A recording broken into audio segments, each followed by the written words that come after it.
lado vamos a hablar un poco de lo que son los procesos afectivos. Todos sabemos que el amor es un pilar fundamental para que un niño se desarrolle dentro de una familia de forma no patológica. ¿Y el amor qué significaría? Significa compartir, brindarle seguridad emocional, nutrición emocional, estabilidad, seguridad, sobre todo esta cosa no difusa de te quiero en un momento y en otro momento te soy indiferente, apoyarlo emocionalmente, aplaudir sus logros, estar para establecer límites y darle seguridad al niño, tener una visión optimista del mundo, eh, valorar todos aquellos logros, como decía, dándole prestigio a las actividades que hace y poder reconocer que necesita el niño autoestima y que la estima también se genera con la valoración de las producciones, aunque sean mínimas. Y también todo eso va a abarcar ese amor del que estoy hablando, donde hay contención, apoyo, mirada activa sobre el otro, una reducción de inquietudes psicológicas que ni más ni menos van a dar o no origen a una patología en el futuro de ese niño. Eso en relación a los procesos afectivos. Ahora vamos a hablar un poco de lo que es la emoción. Si nos fijamos, la emoción viene claramente de la etimología de motion, que tiene que ver con el movimiento, ¿no? Como significa moverse. Y para muchos autores consideran la emoción como un comportamiento humano. La emoción en realidad es una reacción afectiva que todos los seres humanos tenemos ante los estímulos que nos perturban y nos hacen movernos hacia situaciones que nos parecen favorables o desfavorables para nuestra supervivencia. Son mecanismos que nos permiten de alguna manera regularnos y estar adaptándonos constantemente al medio.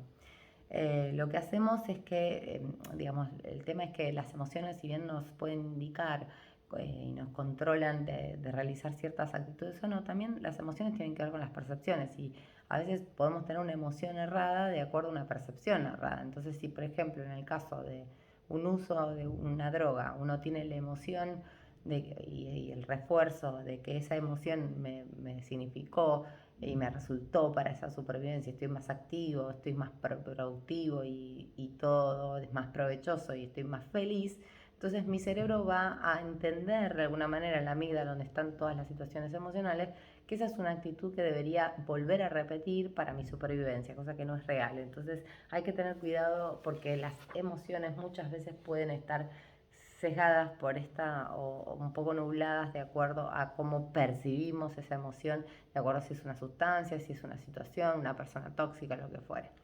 La emoción se expresa también en magnitudes, esto es algo interesante de ver porque vieron que nosotros decimos por lo general o estoy muy cansado o estoy más o menos bien, estoy bastante harto. Son todas situaciones que nos indican dos magnitudes de cantidad y también estamos hablando de una cualidad, ¿no? Entonces podríamos decir que tenemos estas expresiones cualitativas o cuantitativas de acuerdo a cómo nos sentimos.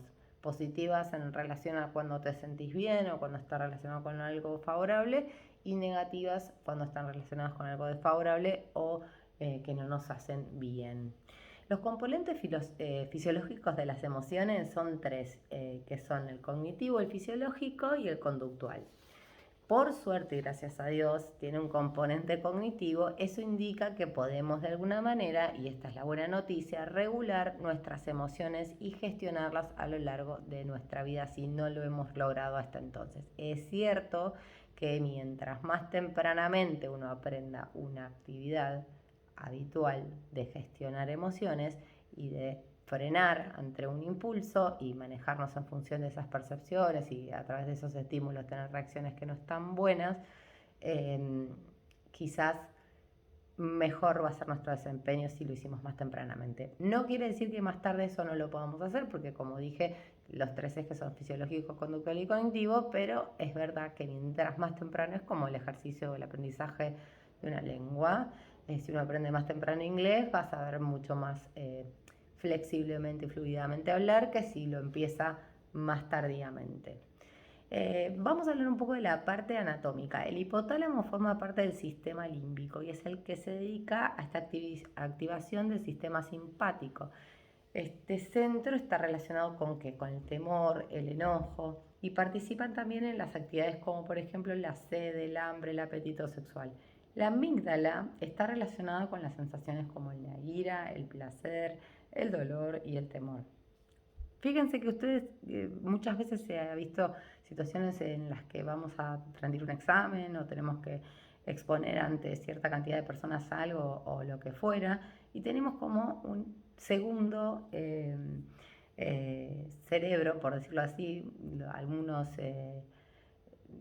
algunas personas estudiosas de toda la parte psiconeurobiológica hablan de que el intestino es nuestro segundo cerebro. Fíjense que las paredes también tienen neuronas que lo que hacen es irradiar ciertos movimientos peristálticos, haciendo que uno esté como más descompuesto de la panza o tenga alguna sensación reactiva en relación a una emoción provocada por X situación. También hay cambios en relación al flujo sanguíneo, las secreciones, bueno. Queda altamente comprobado que el cuerpo fisiológicamente responde a las emociones. Los criterios que delimitan el concepto de la emoción son las percepciones o pensamientos. Recuerden que una percepción para uno puede ser: me gustó esta película, otro sale llorando, fue la mejor película que vi en mi vida. Y el objeto de referencia es la película, pero a mí me está generando una percepción distinta a la que otro. La tonalidad afectiva, placentera o displacentera. A veces alguien me dice: ¿cómo estás? Bien. Y esa expresión tonal del estoy bien no creída por el otro también es la que puede generarme una emoción como: ¿qué le pasa a este que me contesta así? Bueno, la tonalidad tiene que ver mucho con las emociones y cómo recibimos esas emociones. La excitación visceral, como hablábamos recién del intestino, la expresión fisiológica en el cuerpo, porque ¿qué pasa? Cuando yo no me siento bien o estoy esperando a una situación que me da incertidumbre, puedo tener una excitación cardíaca, puedo tener una respiración agitada, sudoración en las manos, fuertes síntomas de ansiedad. Y también tendencia a acciones, porque si yo estoy ansioso, entonces digo: bueno, no, pará, entonces voy a ir primero al supermercado y después voy a hacer esto y después voy a hacer... Entonces vas haciendo acciones, manejas más rápido, estás más acelerado, atendes el teléfono, te enojas con una persona. Todo esto está como concatenado y relacionado entre sí. Bueno, ahora vamos a hablar un poquitito de lo que se llama el apego. El apego es, en realidad, bueno, veníamos hablando del vínculo primordial con Reich, ¿se acuerdan? Y todo lo demás que tenía que ver con el momento de la concepción y la gestación. Y en el apego vamos a hablar de Bowlby. Bowlby hablaba de que el apego es una relación afectiva que se establece entre dos seres humanos. Es de vital importancia y de estabilidad y seguridad para la personita que viene al mundo. Está el apego temprano, que es la conducta de apego en sí, que es ese comportamiento que hace una persona con alcance y proximidad respecto de otro y que es diferenciado y preferido. La diferenciación con el vínculo afectivo es que cualquier relación entre personas donde se expresan o experimentan afectos entre ellos de modo estable, cariñoso, no necesariamente tiene una búsqueda de seguridad, ¿sí? El vínculo afectivo entonces diferencia altamente del apego porque es una relación entre dos personas que puede tener una relación amistosa o afectuosa, pero no necesariamente para brindar seguridad, ¿sí? En cambio, en el apego pasa esto que decíamos: necesariamente el vínculo es vital para la personita que viene al mundo y para su desarrollo y de confianza en el futuro, en las futuras relaciones. Bonding es el concepto de piel a piel que se produce entre la madre y el recién nacido, que es esa conducta que tiene posterior al parto, la conducta de apego.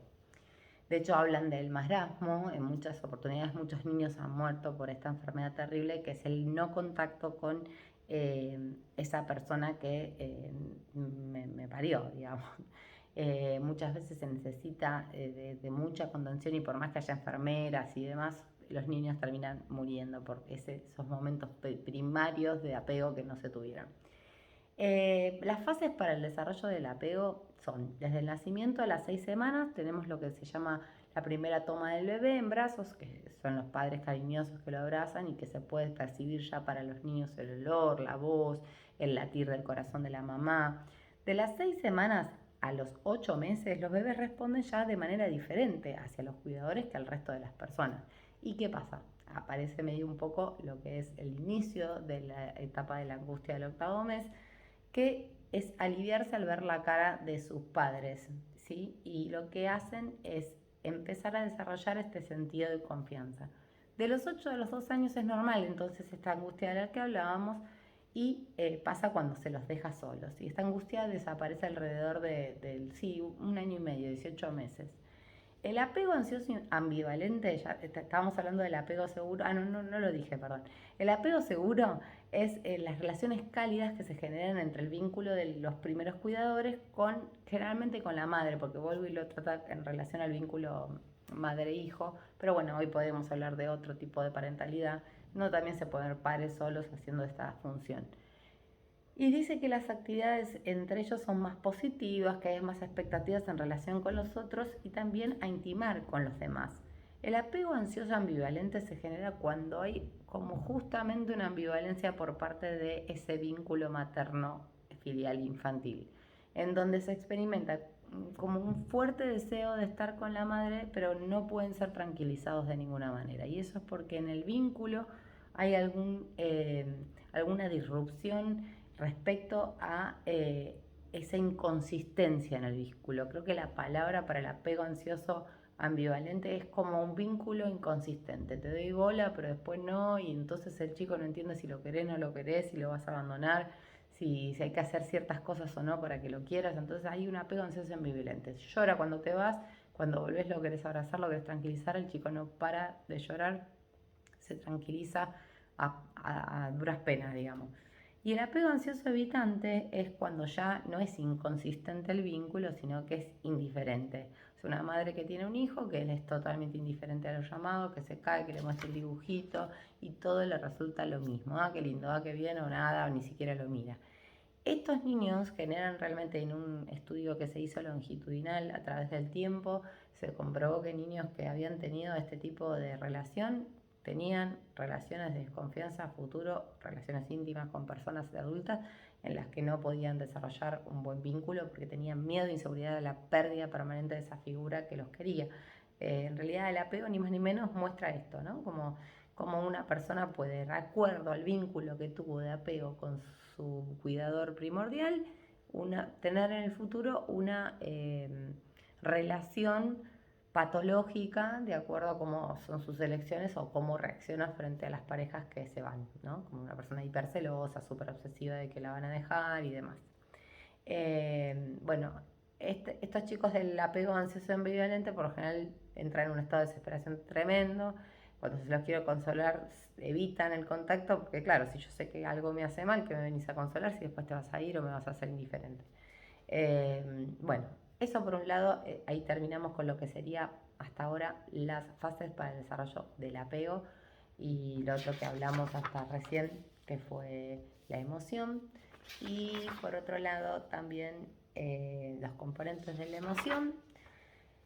Y por otro lado, y para terminar lo que habíamos dicho al inicio, que eran los procesos afectivos y los procesos de construcción de subjetividad según William Reich. Bueno, espero que les haya gustado.